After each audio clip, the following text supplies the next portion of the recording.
নমস্কাৰ, মই ভাৰ্গৱত আজি এটা নতুন ভিডিঅ' লৈ পুনৰ আপোনালোকৰ মাজত আহিছোঁ। আশা কৰোঁ আপোনালোক ভালে আছে। আপোনালোক সকলোৱে গম পাইছেই চাগে কেইদিনমানৰ পিছতে SSC GDৰ যি নতুন পদসমূহ তাৰ কাৰণে অনলাইন এপ্লাই হ'ব। নতুন পদসমূহ এপ্লাই কৰোঁতে সকলোৰে মনত নিশ্চয় ডাউট থাকে যে কোনটো পোষ্ট কেনেকৈ প্ৰিফাৰেঞ্চ দিম বা কোনটো পোষ্টক ফাৰ্ষ্ট প্ৰিফাৰেঞ্চ দিম, সেইখিনিৰ ওপৰত নিশ্চয় সকলোৰে মনত ডাউট থাকে। বিভিন্ন ভিডিঅ'সমূহ চাই থাকিলেও মনত এটা প্ৰশ্ন থাকি যায়। গতিকে মই মোৰ কিছুমান লগৰ বা চিনাকি কিছুমান যিসকল বিভিন্ন ফ'ৰ্চত এতিয়া বৰ্তমান কৰ্মৰত হৈ আছে, তেওঁলোকৰ পৰা জানি মই তেওঁলোকৰ অভিজ্ঞতাসমূহ মই জানি শুনি মই কোনটো ফ'ৰ্চটো কেনেকুৱা হ'ব আপোনালোকৰ কাৰণে জনাবলৈ আপোনালোকক চেষ্টা কৰিম। তেনেহ'লে বলক দেৰি নকৰি ভিডিঅ'টো আৰম্ভ কৰোঁ। SSC GD যেতিয়া আহিব তেতিয়া আপোনালোকে দুটা পোষ্ট তেনেকৈ দেখিব, NI হওক বা NCB বা SSF। যোৱাবাৰ NI নাছিল বাৰু, NI ঠাইত যোৱাবাৰ NCB আহিছিলে। সেই দুটা পোষ্টত আচলতে আপোনালোকে দেখিবলৈ পাব কাট অফসমূহ অইন ফ'ৰ্চতকৈ বহুত বেছি হাই যোৱা যায় আৰু সেইকেইটা ফ'ৰ্চৰ কাট অফটো অল ইণ্ডিয়া ৰেংকত যায়। গতিকে মোৰ ফালৰ পৰা যদি ক'বলৈ যাওঁ তেনেহ'লে আপুনি প্ৰিফাৰেঞ্চসমূহ দিওঁতে NI হওক বা NCB হওক বা SSFক সদায় ফাৰ্ষ্টত ৰাখিবলৈ চাব। আপুনি মাৰ্কছটো আপুনি কভাৰ কৰিব পাৰে নে নোৱাৰে সেইটো পিছৰ কথা, কিন্তু সেইকেইটা ফাৰ্ষ্টত ৰাখিলে যদি আপুনি নম্বৰ সিমানখিনি পাই যায়, সেইকেইটা পাই গ'লে মানে অলপ লাভ আছে। কাৰণ সেইকেইটা বাকী ফ'ৰ্চসমূহৰ নিচিনা নহয়, অলপ জানেই চাগে কিনো NI NCB বা SSFৰ কাম, সেইখিনি বিষয়ে মই ক'ম বাৰু। কিন্তু সেইকেইটা ফাৰ্ষ্টত ৰাখিবলৈ চাব, কাৰণ বহুতৰ মনত ডাউট থাকে যে মই ফাৰ্ষ্ট প্ৰিফাৰেঞ্চটো নাপালে, সেইটো নম্বৰ কভাৰ কৰিব নাপাম নেকি? আচলতে কথাটো তেনেকুৱা নহয়। আপুনি যি মাৰ্ক ৱাইজ আচলতে গৈ থাকে, আপুনি ফাৰ্ষ্টটো নাপালে ছেকেণ্ডটো পাব, ছেকেণ্ডটো নাপালে থাৰ্ডটো পাব, তেনেকৈ আপুনি শেষৰটোলৈকে গৈ থাকিব। শেষৰ পোষ্টটোৰ যিমান কাট অফ যাব সিমানলৈকে যদি আপোনাৰ নম্বৰ আছে, আপুনি শেষৰ পোষ্টটো হ'লেও পাব। গতিকে তাৰ কাৰণে কোনো চিন্তা কৰা দৰকাৰ নাই। তেনেহ'লে পোষ্টসমূহৰ বিষয়ে আলোচনা কৰোঁ আহক। প্ৰথম NIৰ পৰা আৰম্ভ কৰোঁ। NIৰ ফুল নামটো হৈছে আপোনাৰ নেশ্যনেল ইনভেষ্টিগেশ্যন এজেঞ্চি। NIৰ মেইন কামসমূহ হৈছে আপোনাৰ সন্ত্ৰাসবাদৰ বিৰুদ্ধে ইনভেষ্টিগেশ্যন কৰা। আপোনাৰ ভাৰতত থকা সন্ত্ৰাসবাদসমূহৰ বিৰুদ্ধে ইনভেষ্টিগেশ্যন কৰাটোৱে কৰা হৈছে তেওঁলোকৰ মেইন কাৰণ, মানে কাউণ্টাৰ টেৰৰিজিম তেওঁলোকৰ মেইন কামটো হৈছে। NIৰ আপোনালোকে নিয়া বুলিও আমি যাক কওঁ। ইয়াত যদি আপুনি পায়, আচলতে CBIৰ নাম নিশ্চয় আপোনালোকে শুনিছেই। CBI কাম কৰিলে আচলতে CBI আপুনি শুনি থাকে চাগে, CBIত কাম কৰিলে যিটো ফিল পাব, NIত কাম কৰিলেও আচলতে আপোনালোকে তেনেকুৱা এটা সন্মান মানে ফিল লাভ কৰিব পাৰিব ইয়াত। কাৰণ এইটো SSC GD থ্ৰ' দি আহে যদিও আপুনি মানে বাকী ফ'ৰ্চৰ নিচিনা হাতত বন্দুক লৈ তেনেকৈ ঘূৰি ফুৰিব নালাগে। তাৰপিছতে আহিলে আপোনাৰ NCBৰ ফুল নামটো হৈছে আপোনাৰ নাৰ্কটিক কণ্ট্ৰল ব্যুৰো। এইটো যোৱাবাৰ আহিছিলে, আচলতে প্ৰথমবাৰৰ কাৰণে আহিছিল নেকি, কাৰণ আগতে অহা তেনেকৈ শুনা নাই। NCBৰ মূল কাৰণটো হৈছে আপোনাৰ নিচাজাতীয় দ্ৰব্য সামগ্ৰী, সেইসমূহৰ ওপৰত কণ্ট্ৰল কৰাটোৱে হৈছে NCBৰ মূল কাম। সেইখিনিয়ে। তাৰপিছতে আৰু বাকী আছে আৰু কিবা কিবি কাম আছে, মই মেইন কামটো আপোনালোকক জনাই দিছোঁ। তাৰপিছতে আহিলে আপোনাৰ SSFৰ ফুল ফৰ্মটো হৈছে ছেক্ৰেটেৰিয়েট ছিকিউৰিটি ফ'ৰ্চ। SSFৰ মূল কাম হৈছে যি ৰাজধানী চহৰ দিল্লীত যি সচিবালয়সমূহ আছে, সেই সচিবালয়সমূহত তেওঁলোকে এজ এ ছিকিউৰিটি ফ'ৰ্চ তেওঁলোকে সেই সচিবালয়সমূহক আচলতে সুৰক্ষা প্ৰদান কৰিব লাগে। SSFৰ আচলতে গোটেই জীৱনটোৱে আচলতে তেওঁলোকৰ ৰাজধানী চহৰতে কাম, দিল্লীতে তেওঁলোকে থাকিব লাগিব। এইটো এটা হাই প্ৰফাইল জব হয়। গতিকে আপোনালোকে বাকীকেইটা ফ'ৰ্চক বাদ দি এইকেইটাক আপুনি ফাৰ্ষ্ট প্ৰিফাৰেঞ্চ এনেই ৰাখি থ'ব পাৰে। আপুনি নম্বৰটো সিমানখিনি নম্বৰ কভাৰ কৰিব অল ইণ্ডিয়া ৰেংকত।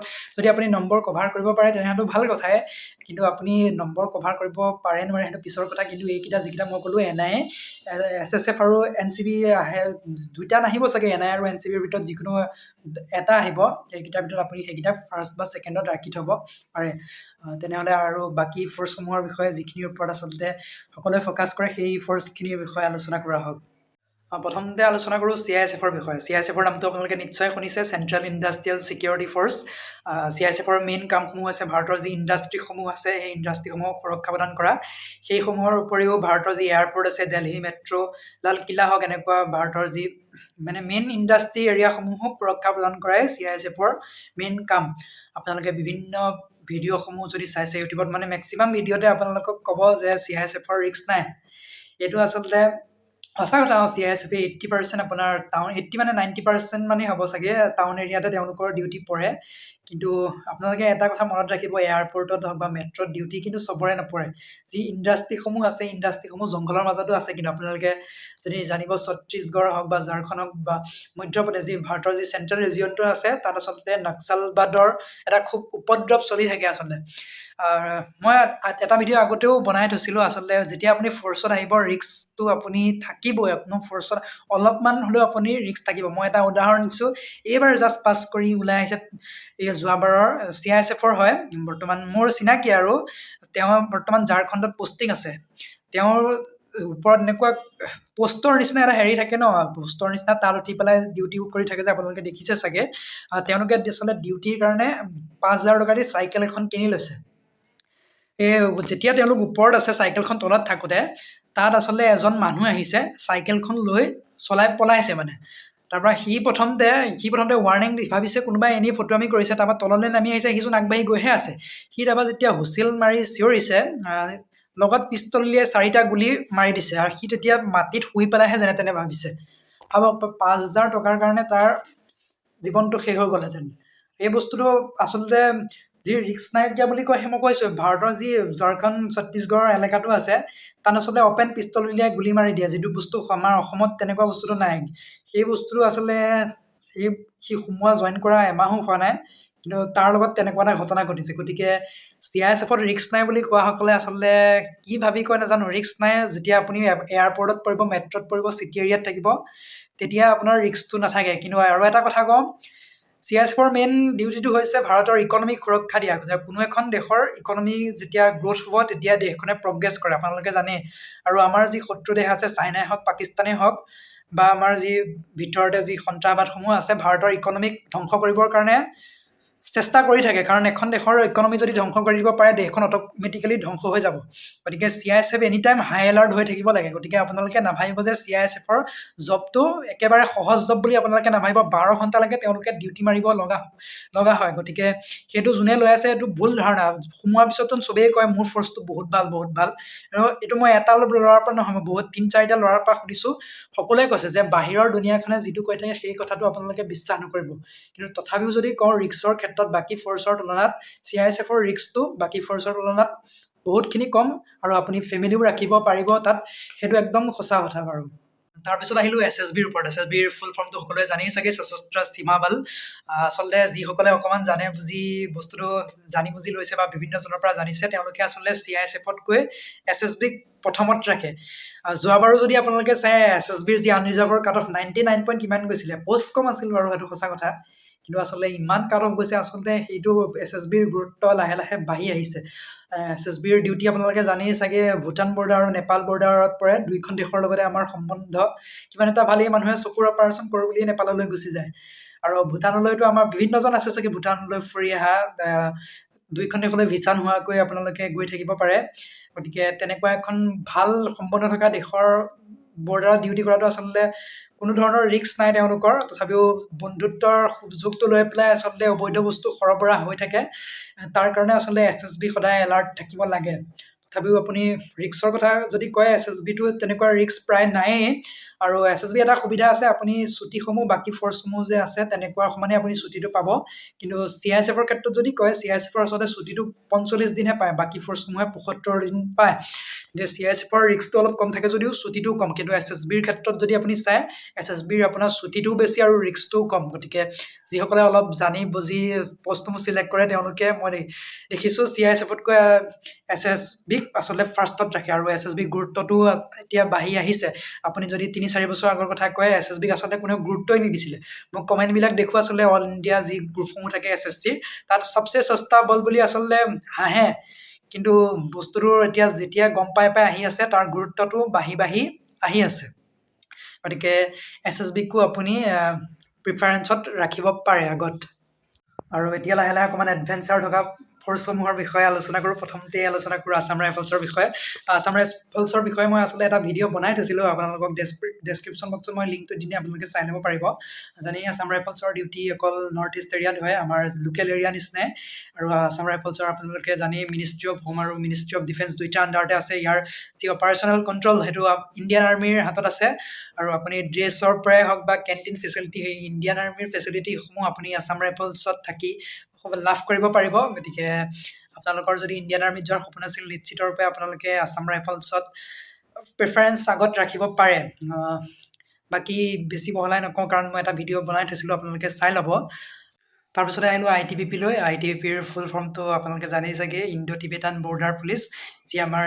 চাইনাৰ যি তিব্বত ৰিজিয়ন তাৰ বৰ্ডাৰত আচলতে ডিউটি মাৰিব লাগে। এইটো এটা খুব এডভেঞ্চাৰ থকা ফ'ৰ্চ। আপুনি যদি এটা এডভেঞ্চাৰ লাইফ কটাব বিচাৰে তেনেহ'লে নিশ্চয় আপুনি ITBPত আপুনি ফাৰ্ষ্ট চইচ দিব পাৰে, কাৰণ ITBP আপোনালোকে দেখিছে চাগে ধুনীয়া বৰফৰ মাজত আচলতে ডিউটি কৰি থাকে তেওঁলোকে, পৰ্বতৰ মাজত, পাহাৰৰ মাজত। আচলতে কষ্ট অকণমান হয় চাগে, নিশ্চয় ঠাণ্ডা বহুত পৰে তাত, কাৰণ ফটোত বস্তুসমূহ যিমান ভাল দেখা যায় আচলতে তেনেকুৱা নহয়। গতিকে এটা বৰফৰ মাজত ঠাণ্ডাত থাকি ডিউটি কৰাটো এটা আচলতে বহুত কষ্টকৰ কাম। তথাপিও আপুনি ফ'ৰ্চত আহিলে সেই কষ্টখিনি সহ্য কৰিব পৰাকৈ আপোনাক ট্ৰেইনিং দিব। গতিকে আপুনি তেনেকুৱা কোনো চিন্তা কৰাৰ দৰকাৰ নাই।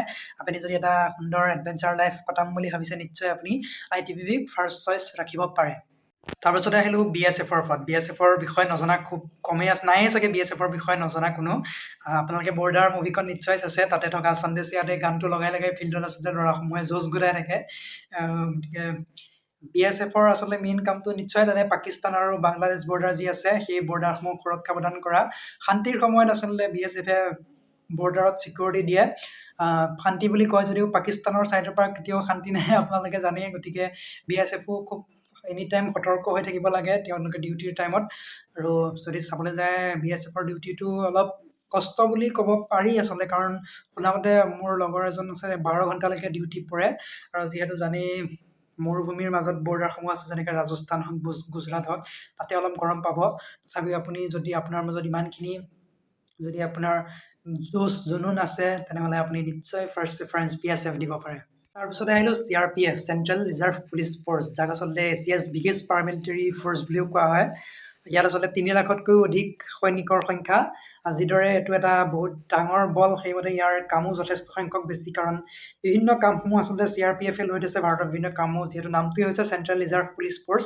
গতিকে সকলো ক্ষেত্ৰতে হওক, আপোনালোকে মেলে মিটিঙে হওক বা জেনেৰেল ইলেকশ্যন হওক, ফাংচন হওক, সকলো লোকেল থানাতে হওক, আপোনালোকে CRPFক দেখিবলৈ পাব। তদুপৰি CRPFৰ মেইন কাম হৈছে আপোনাৰ নক্সালবাদৰ বিৰুদ্ধে যুদ্ধ কৰা, আৰু জম্মু কাশ্মীৰৰ যি সন্ত্ৰাসবাদ আছে সেই সন্ত্ৰাসবাদসমূহৰ বিৰুদ্ধে যুদ্ধ কৰা। খুব এটা বিজি ফ'ৰ্চ।